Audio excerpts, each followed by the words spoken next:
Hello, welcome to the Brothers Gwynne. I am Ed.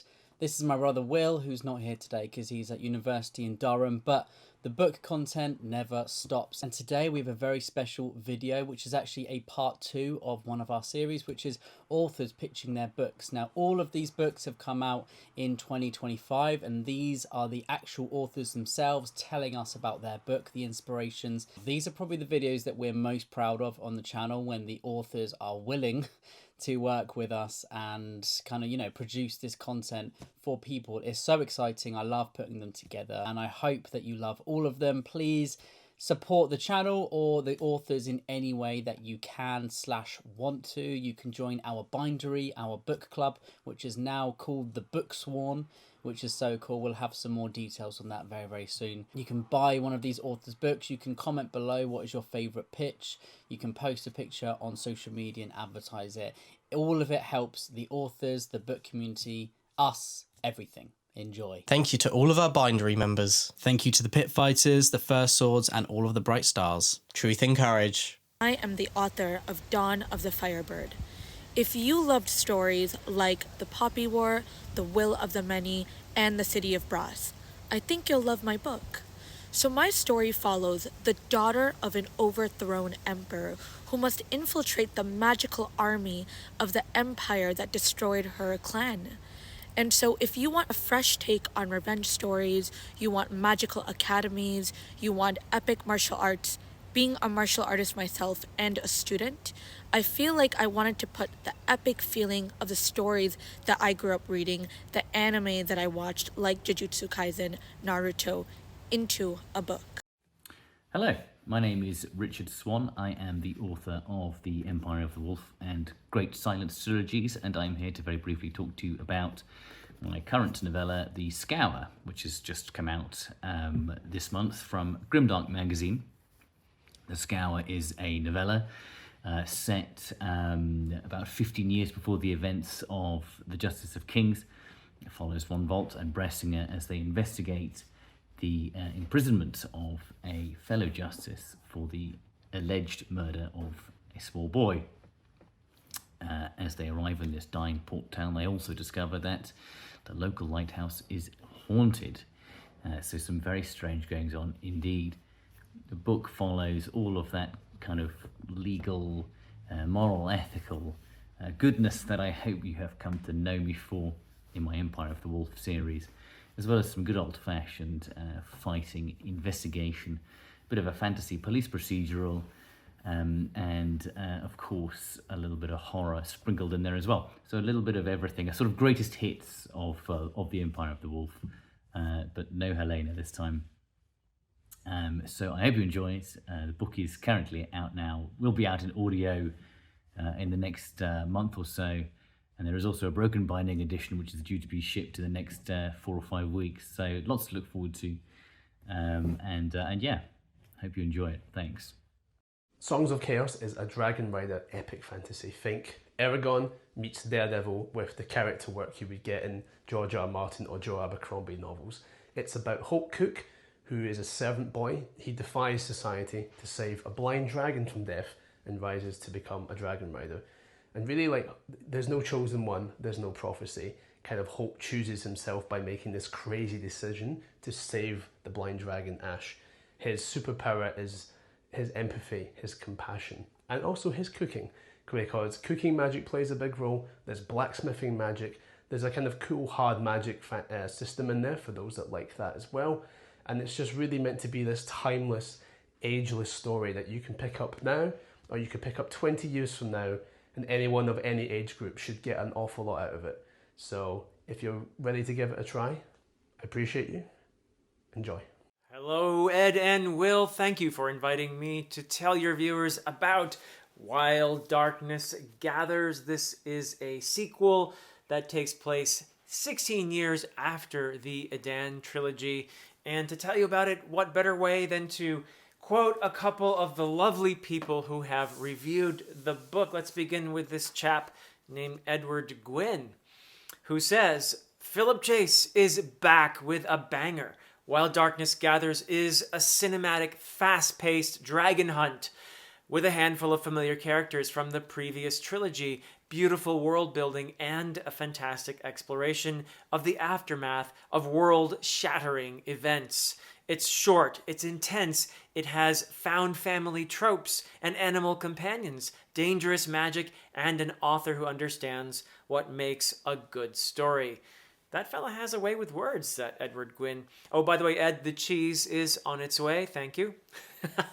And another one, this is from the amazing Jenny Wirtz, one of the greatest authors in the fantasy genre, who says of While Darkness Gathers, "This is a compact read which brings some of the gentler themes uncommon to the genre and a centered view of the strength of parenthood, mentorship, and guidance as the adults in the story come to terms with their relationships with budding adults." Highly recommended for readers who enjoy John Gwynne, with a lively flavor of Norse and Old English blended with kingdoms with varied cultural roots. It is a joy and a delight to watch Philip Chase develop his individual style and voice in the world he has most meticulously created in this and the prequel trilogy. So there you have it. Hi, my name is Lindsay Ely. Thank you to the Brothers Gwynne for having me on their YouTube channel to pitch my new book, The Lost Reliquary, which came out this month from Saga Press. The Lost Reliquary follows Lys, a warrior bound to the last living goddess in the devoted lands who Lys secretly dreams of murdering. It's not until she witnesses a botched assassination attempt against the goddess that she realizes that her fantasies might actually have a chance to come true and that she could be freed from her servitude. Unfortunately, when she gets tasked with finding the heretics who are in possession of the weapon that can take down a god, that assignment comes with Nolan, one of her fellow chosen, who is as devout as he is irritating. This book will appeal to readers who love a badass female character, overthrowing empires, secrets, betrayals, and all that fun fantasy stuff. There are also a lot of aspects that touch upon the nature of belief, why we put our faith where we do, and how far people are willing to go for those beliefs. And while it's not a romantasy, there are some emotional and relationship building aspects that I hope that will appeal to readers who like romance, while not turning off any readers who maybe don't love the romantic subplots quite as much. This was a really fun book to write. It allowed me to channel my love of tough female characters such as Buffy and Princess Leia and Michonne and Starbuck into a lead who maybe also isn't quite as emotionally sturdy as she leads people to believe. And I got to write a bunch of fight scenes, which are always my favorite. The Lost Reliquary is out now, wherever books are sold, but most importantly at your local wonderful indie bookstores. Thank you. Hi everyone, hello the Brothers Gwynne. Thank you very much for inviting me onto your channel to pitch my novel, Daughter of the Otherworld. And I am thinking as I am here, how am I still so bad at pitching novels 4 years into doing this? But here we go, I'm going to give it a shot anyway.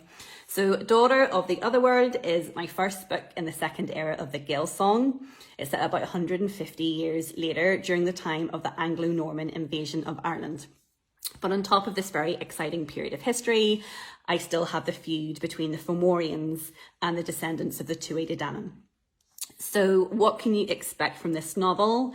Political intrigue, feuds, battles, war, conquest, as well as a touch of romance.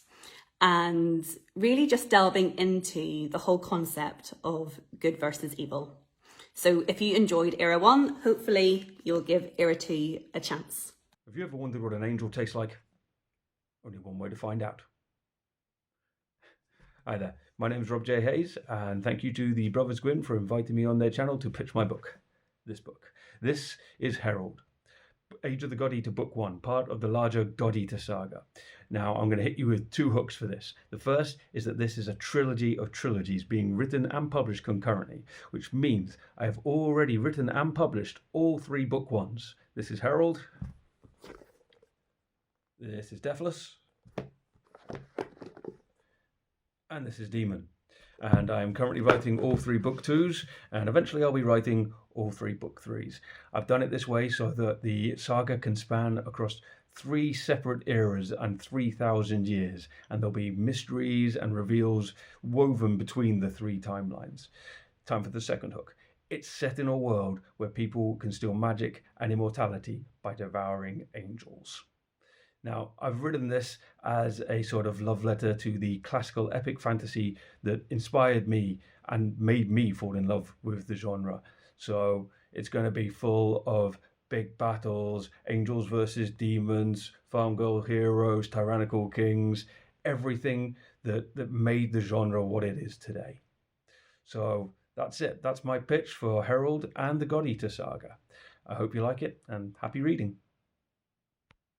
Wasabi Gangsters. I just want to really start this off by saying thank you to the Brothers Gwynne for inviting me to do this. I'm beyond grateful for the opportunity to do a quick pitch of my debut novel, Mercy Tears of the Fallen, in a 4-book series that Mercy will be. Mercy Ill is the Fate. The cover has been announced. The first art piece has been revealed. But let's do a quick pitch of Mercy Tears of the Fallen. This is the naked hardcover, by the way. If we're talking a quick pitch, if we just want to talk about artistically the artists that I had on board for this, including Cal Mahul and Robert Chotia and Abel Montero with the dust jacket design. Stuart Batch did the actual cover design itself, but Abel Montero put together, this is just the dust jacket here, which I'm absolutely in love with.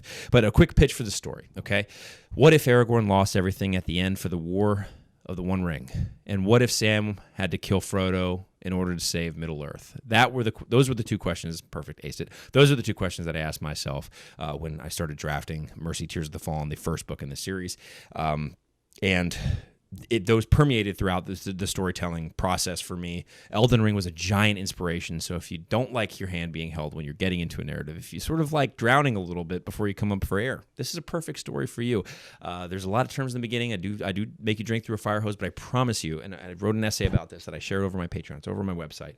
I will be there at the end of the road of this story, and I will be there to show you everything that you need to see in order to experience this narrative the way that I constructed it.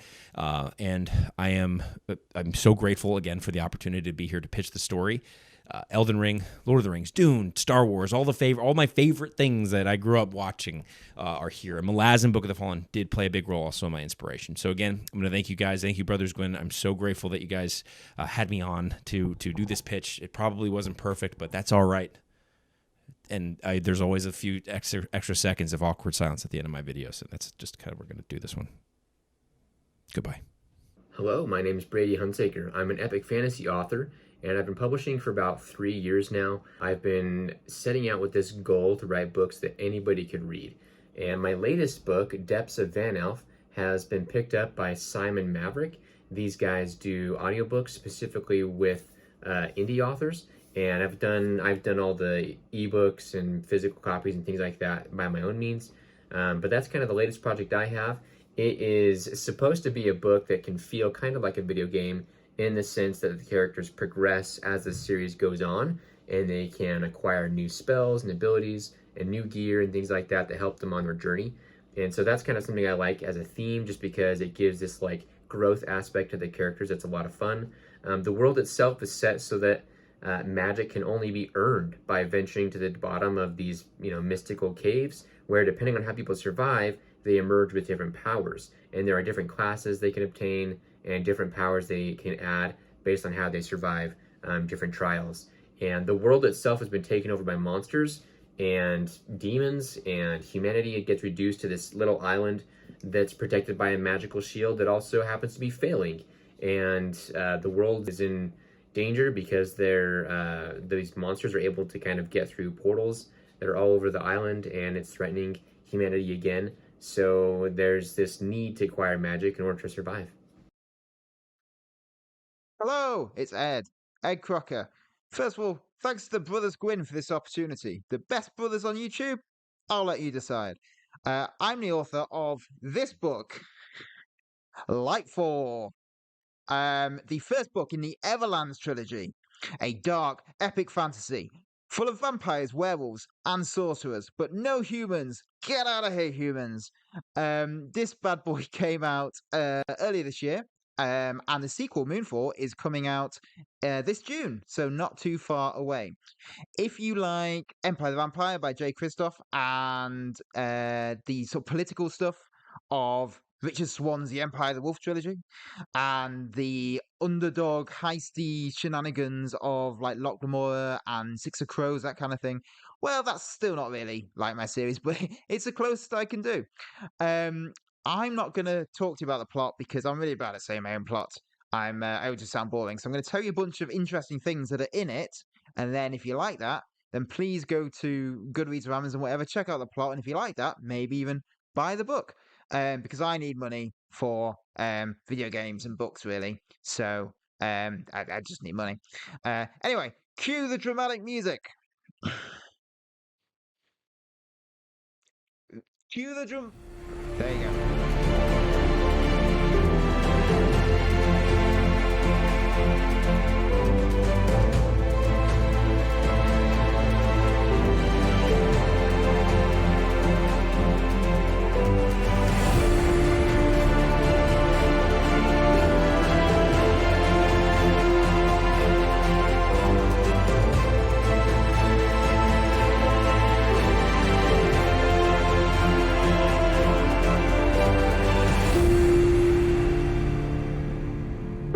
Okay, that's it. Thanks. Bye. What's that? Why am I in a werewolf costume? Well, it's just I've got werewolves in my book, haven't I? I just thought it'd be funny. I don't look. I've done it now. I'm not re-recording it. Okay, it is what it is. Critics. Hey there, this is JT Greathouse, the author of the forthcoming Tower of the Tyrant, out November 6th from Galance and Jabberwocky.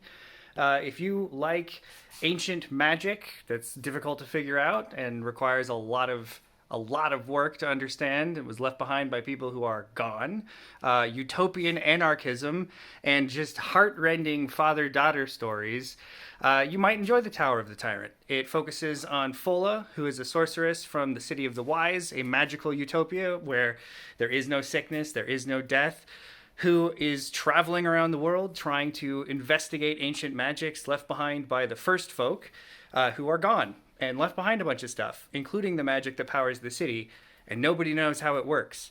She's investigating undeath in order to try and conjure up the souls of the first folk, and this quest brings her to the kingdom of Parwish, where the king just threw himself off a tower because he was haunted by ghosts. And now she's investigating that in order to try to learn more about the undead. There's also a guy, a mercenary with 4 arms, that she hires and is really attracted to and feels really weird about that because she's from a utopian anarchist society and dating an employee is weird even when you don't think employment is inherently weird, which she does.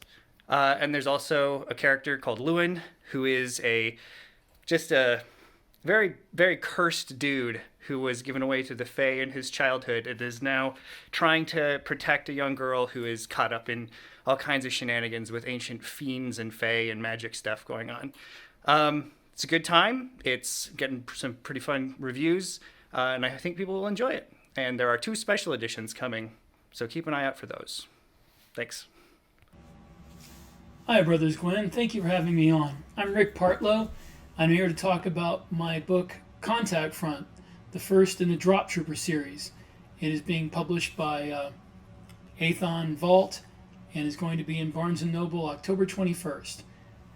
It is military science fiction, obviously inspired in some ways, in the ways that all powered armor military science fiction, Space Marine is inspired by Robert Heinlein's Starship Troopers, but it also takes inspiration from John Steakley's Armor and somewhat from the Forever War by Haldeman.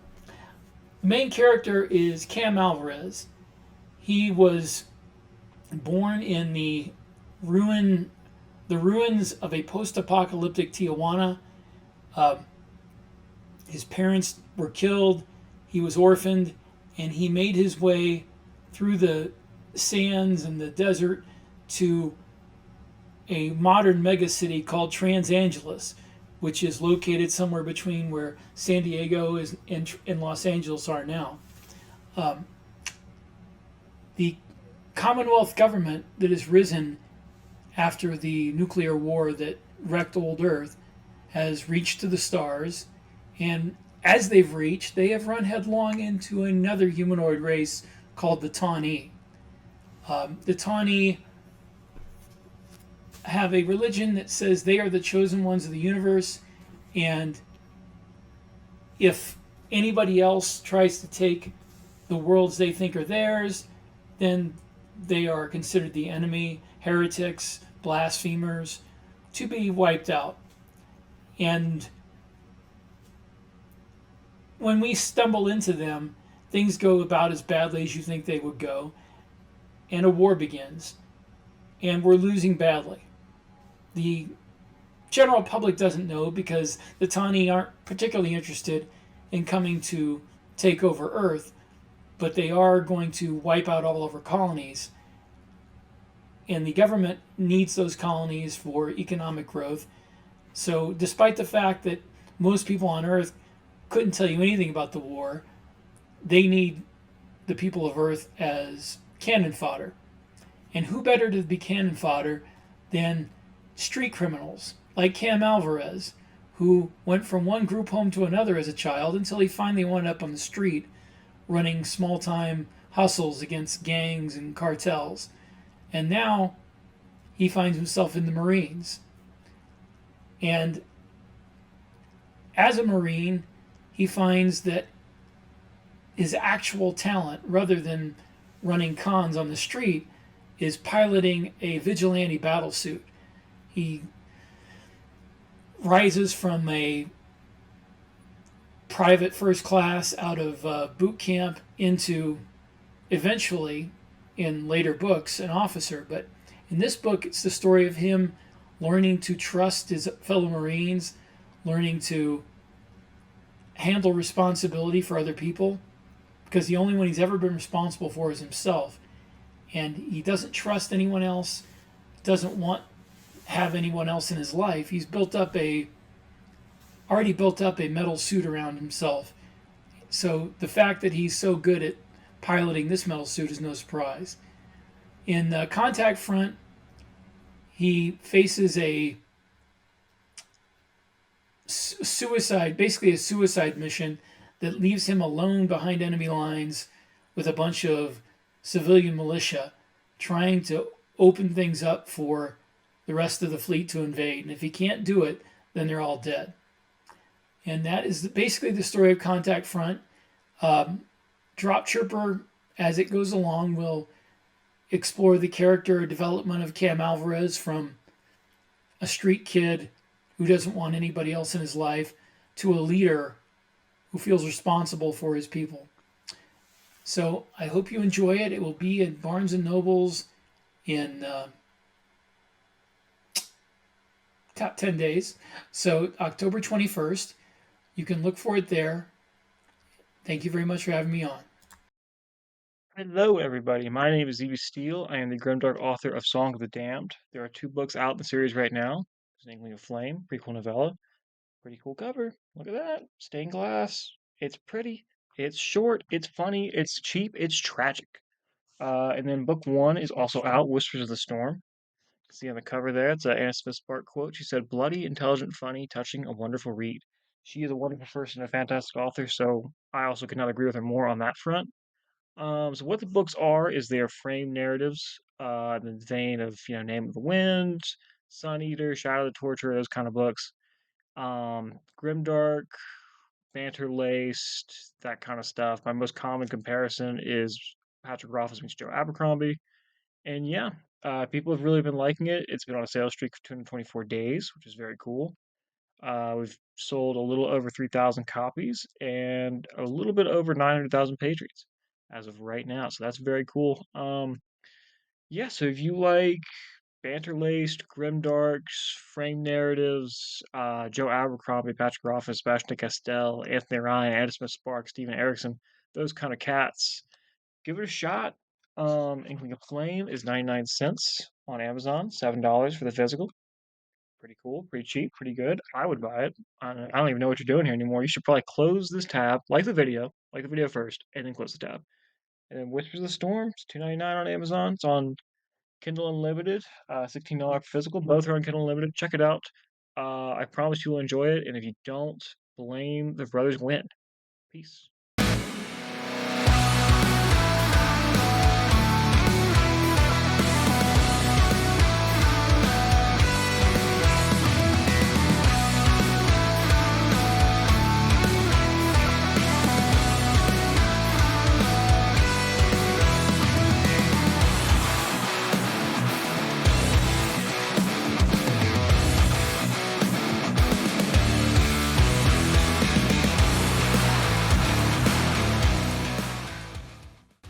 Hello, Brothers Gwynne. This is Ryan Rose, author of 7 Recipes for Revolution, the first in an epic fantasy trilogy out now.